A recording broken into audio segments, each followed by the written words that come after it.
That's a whole lot of sail to pull down. All right, fix it. Okay, got it.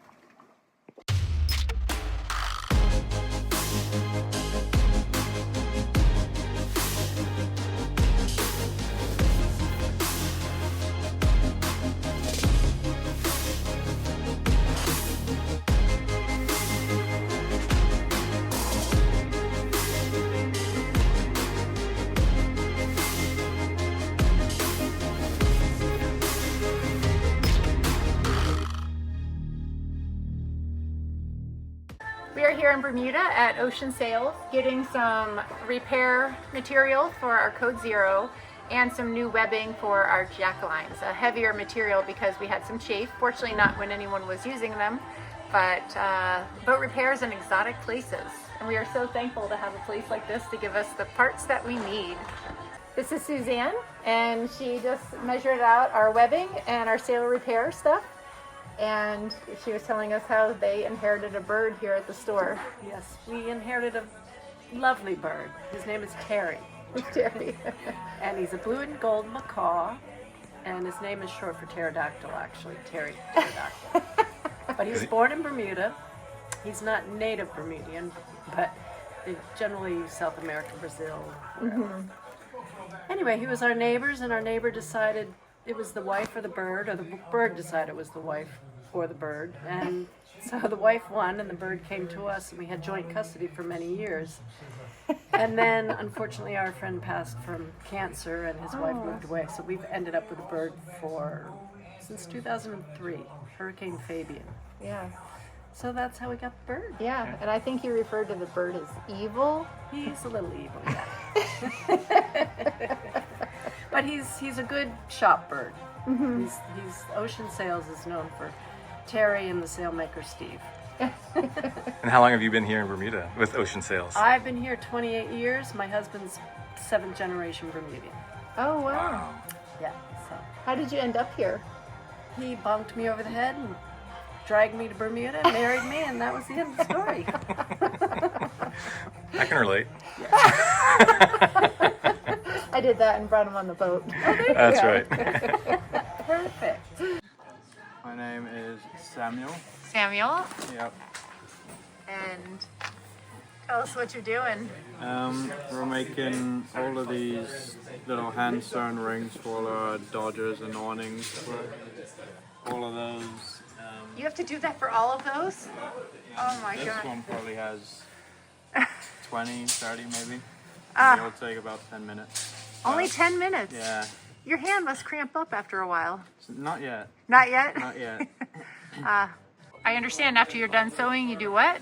We put a little, it's like a brass fitting almost, and we tap it in, and there's a finished one over there, but Yeah.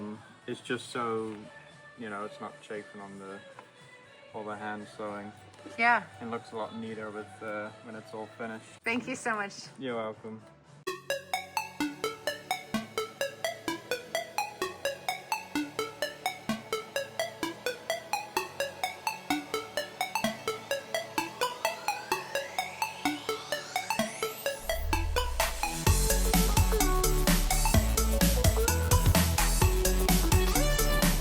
We just went to AP Marine and we saw this Portuguese Bakery, and we came here. We're gonna get 4 Johnny cakes and some fresh baked raisin bread.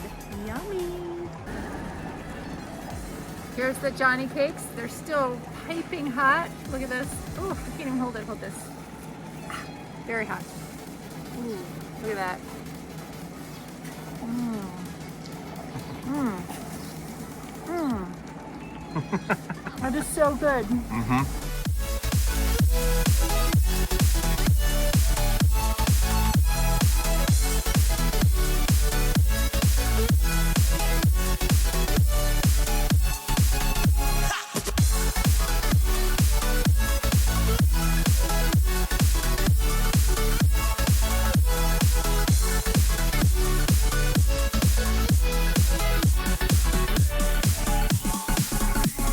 Still exploring St. George's here in Bermuda. We're heading to Fort St. Catherine, which is another one of the larger forts, kind of protects the northeast corner of the island. It's amazing to see all these beautiful forts. I mean, they're all kind of in various stages of disrepair because they're no longer used, obviously, but it's just really cool to be able to see all this history here.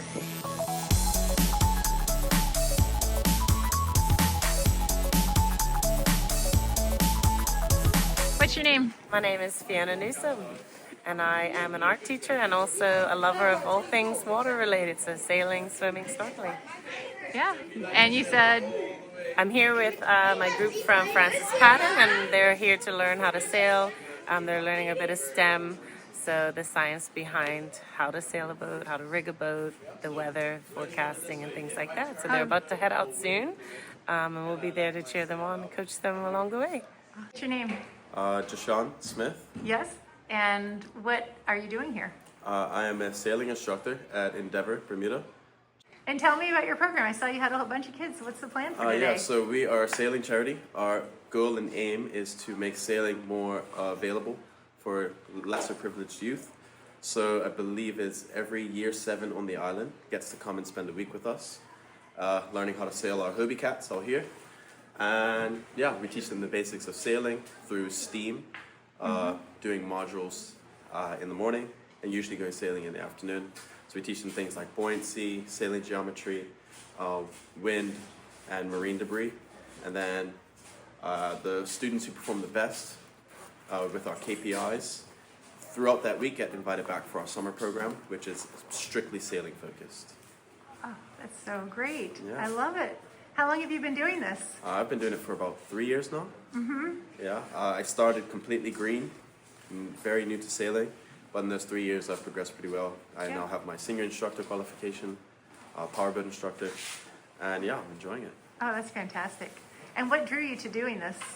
I was in school doing, physics and math at college. I didn't really know where I wanted to take it. I knew I had an interest in engineering, but I felt like I needed more work experience first. And one of my college advisors recommended that I do this program. I did it, I enjoyed it, and yeah, I haven't stopped since. But I still do have that interest in engineering, so this is helping with some of the basics, I guess. Yeah, that's fantastic. Yeah. And are you from Bermuda? Yeah, born and raised. Born and raised. Fantastic. It's beautiful. Yes, it is very beautiful. Very blessed to be born in this country. Yeah. Even though it is very expensive. Yeah. I noticed. Oh yeah. Thank you so much. Yeah, no problem. Yeah, it's not ours. But thank you. All right. Thanks, Jay. Do they fit?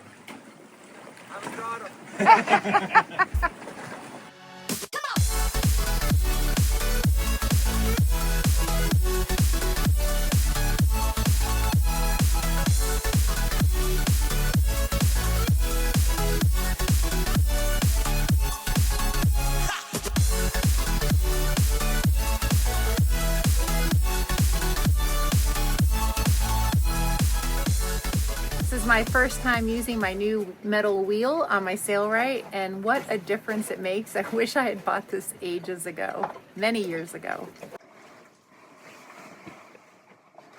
That's a whole lot of sail to pull down. All right, fix it. Okay, got it. Wow. Very exciting. Yes, but what is exciting is what we did to our poor Code Zero. Fortunately, I can fix it. Okay, one of my complaints with Sailrite is how little room you have here, which really means it's not really a sail machine, a machine to sew sails. But I'm going to use it to sew sails, and I saw this on one of Sailrite's videos. Now, I'm not going to be able to get around this because it's not a sail machine, but I think I can get on the head. So what are we going to have to pull it all the way through? Yeah, it's about 20 feet down from the head, so we're going to have to feed that much through. Okay. So I learned this trick, and this is my first time doing it. Basically, they said you put the foot down, and then you can lift this up even higher. It's not working. You're caught. Back up. Do it again. Okay. Ouch. Okay, so I guess that trick kind of worked. But you can see the limitations with the Sailrite.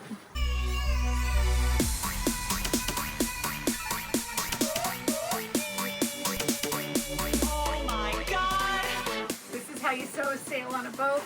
You do some gymnastics, do a dismount, and actually I'm not ready because I'm gonna do this. So I got this repair stuff here in Bermuda, and what I'm gonna do, and it's pretty much a good width as is, but leave at least an inch around the cut.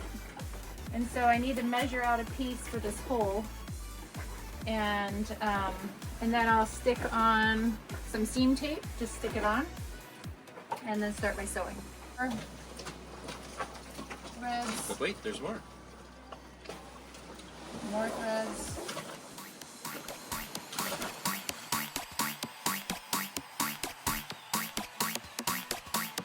And then a trick I learned is the hole that it goes through, it also gets gunked, and you can kind of use the thread and just floss the gunk out.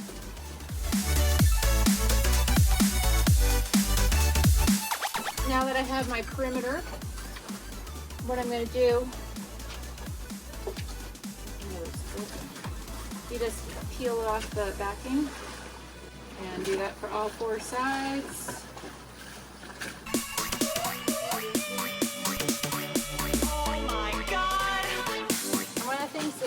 The Sailrite video said is not to cut the sail, just to leave it because that's for the later step.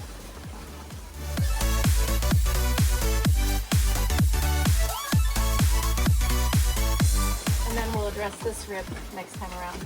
And one trick that helps a little bit, if you take the back of a scissors and you just rub it along that sticky, it really gives it a real good, little more fusion.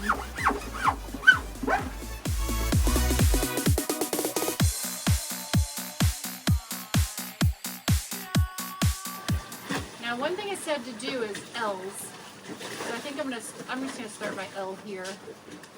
I got the widest zigzag. So what's an L? Well, so you don't have to do a whole square round, so you do an L and an L. And making those dinghy chaps, that would have been the other tip that I would tell my past self that would have made life a lot easier. Oh, and you know what helps if you finish threading your machine? So let me finish that.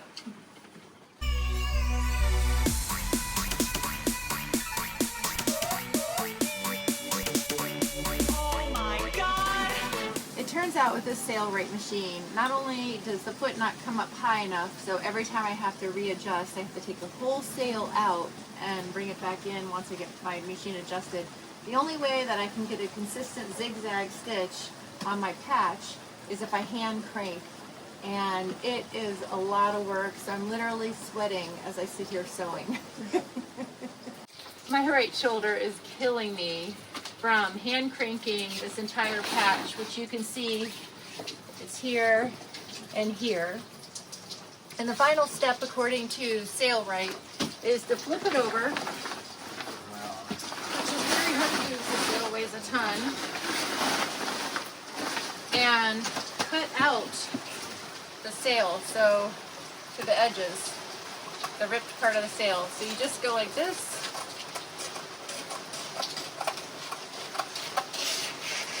and cut all around.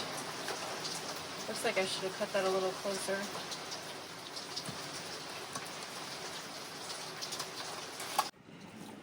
Alright, I cut out all the bits of torn sail on the opposite side of my patch, as you can see here. And that's it. The sail is repaired, and I just saved us probably at least a boat unit and a half. So we're making new webbing for our jack lines, and I got a heavier, thicker stuff. It's too thick, so what I'm going to do is take it, fold it in half, and sew that. And then after I do that, Dennis and Paul figured out what length we need for the loop. I'll sew it here with my X pattern, and that will allow us to go in the cleat and around and attach it that way. Now that I've folded this in half and sewn it together, it'll be much easier for us to clip onto. You notice this is frayed, And that's where a hot knife is awesome. So you just turn it on, let it warm up, and then just burn it like that, and it basically melts the stuff so you don't get that fraying. And stinks up your boat. Added bonus. That's right.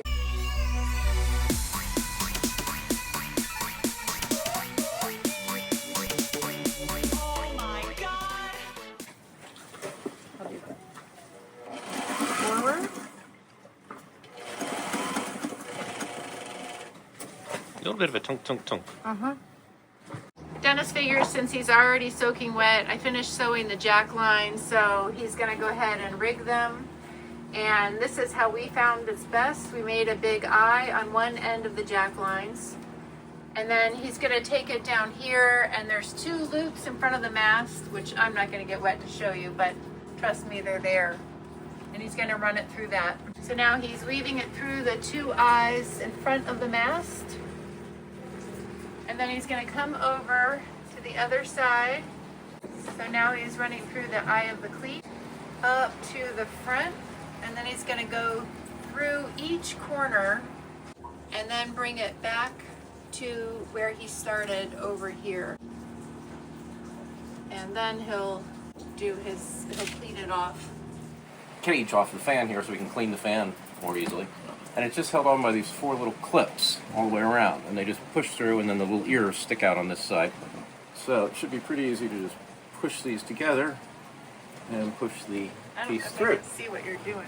Yeah, it's almost impossible to see because as soon as I get my fingers there, you can't see what I'm So doing. you're pushing those Push together? those 2 little things together and then push it through. Oh, I see. Close it. Gotcha. Very good. And that's one.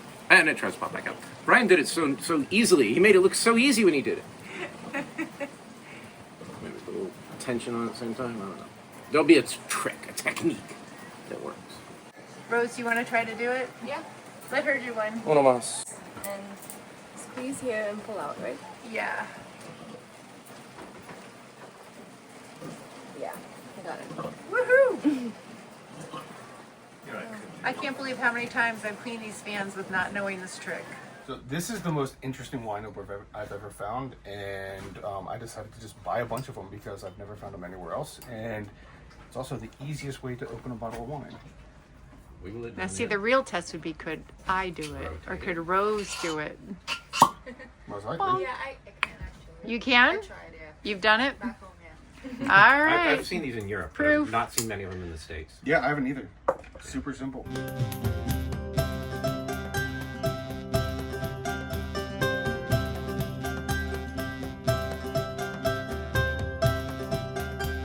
Ha!